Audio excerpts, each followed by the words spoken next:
चलिए रुक कर लेते हैं अगली बड़ी खबर की ओर। पूर्व सीएम भूपेंद्र हुड्डा पर अभय चौटाला ने गंभीर आरोप लगाए। भूपेंद्र हुड्डा की बीजेपी से मिली भगत है, ये उन्होंने दावा किया है अभय चौटाला ने। उन्होंने कहा कि हुड्डा ने चुनाव में कांग्रेस को हरवाया और बीजेपी को जितवाया है। हुड्डा की वजह से कांग्रेस के सिटिंग एमएलए में से 16 हार गए। तो किसानों की बात तो बहुत लोग करते हैं, अखबारों में बयान तो बहुत देते हैं और किसान हितैषी होने का नाटक भी करते हैं, लेकिन जब उसकी लड़ाई लड़ने की बात आती है तो ना विधानसभा में बोलते और ना ये लोकसभा में बोलते, फिर ये चुप हो जाते हैं, फिर ये सरकार के साथ खड़े हो जाते हैं। मैं आपके माध्यम से कांग्रेस वालों से, हुड्डा से विशेष रूप से पूछना चाहता हूं कि वो ये बताए कि अब जब किसानों को रोका जा रहा है बॉर्डर के ऊपर, क्या कांग्रेस के लोग बॉर्डर खुलवाने के लिए, उन किसानों को दिल्ली तक पहुंचाने के लिए क्या उनकी मदद करेंगे? क्या वहां जाएंगे? क्या उनकी लड़ाई लड़ेंगे?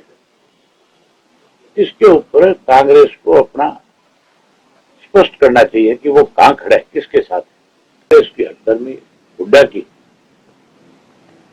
जो फैसला था, हुड्डा कभी नहीं चाहता था, मैं तो पहले भी बहुत खुल करके ये बात कहता था, आज भी कहता हूं, हुड्डा भाजपा के साथ मिला हुआ है और हुड्डा ने ही अब की बार भाजपा को फिर से सत्ता में लाने के लिए बड़े गेम प्लानिंग करी, बड़ा गेम चेंजर रहा।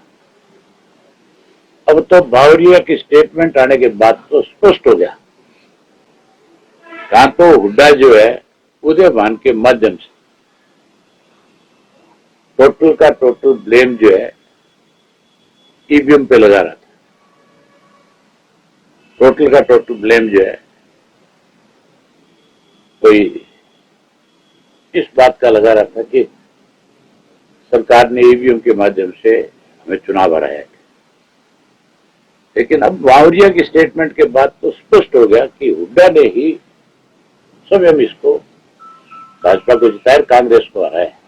लेकिन आपको ध्यान होगा हुड्डा के घर पे उस पर रेड हुई थी ईडी की, हुड्डा के करीबियों के ऊपर,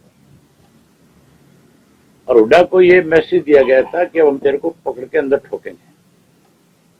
ये उसी दिन भाजपा के पास चला गया। उन्होंने इससे कहा कि पहले जितने सीटिंग है तुम्हारे उन सब की टिकट का फाइनल करो, क्योंकि इसके पास टिकट का फ्री हैंड था। उस रेड के 2 दिन बाद, एक दिन छोड़ करके अगले दिन कांग्रेस के ये ऐलान हो गया था कि सारे सिटिंग एमएलए को टिकट दी जाएगी। 16 एमएलए जो इसके सिटिंग थे, 31 में से 16 आ रहे हैं। अगर वो बदले होते तो भी भाजपा सत्ता में नहीं है। और लास्ट में जो 14-15 सीटें बांटी गई, उसमें 9 ऐसे लोगों को टिकटें दी गई थी जिनके नाम भाजपा ने आगे किए थे कि इनको टिकटें दो। ऐसे ऐसे लोगों को टिकटें दी थी जिनको टिकट देते उनका विरोध शुरू हो गया था, क्योंकि जिसको चाहते थे लोग कि इसको कांग्रेस की टिकट मिले, उसको दी नहीं, उसकी काट दी। शारदा राठौड़ को सारे लोग कहते थे इसको टिकट दे देगी, ये जीत जाएगी, उसकी काट करके वहां एक ऐसी डम्मी लड़की को टिकट दे दी जिसको मालके में कोई नहीं जानता था। पहले दिन उसका विरोध हो गया। इसी तरह सोना की जो सीट थी उसके ऊपर ऐसे आदमी को टिकट दिया जो पहले दिन पैसे देकर के टिकट लेकर के आता है। सारे कहते हैं कि पैसे से बिकी है, जबकि टिकट उनका जितेंद्र भारद्वाज था, वो सबसे बड़ा दावेदार। इस तरह से 9 टिकटें फिर इन्होंने अपनी काटी। इस हुड्डा ने ही इस प्रदेश का भट्टा बिठाया और आज जो है बीजेपी अगर सत्ता में है तो उसके लिए सबसे बड़ा जिम्मेवार जो है भूपेंद्र सिंह हुड्डा है।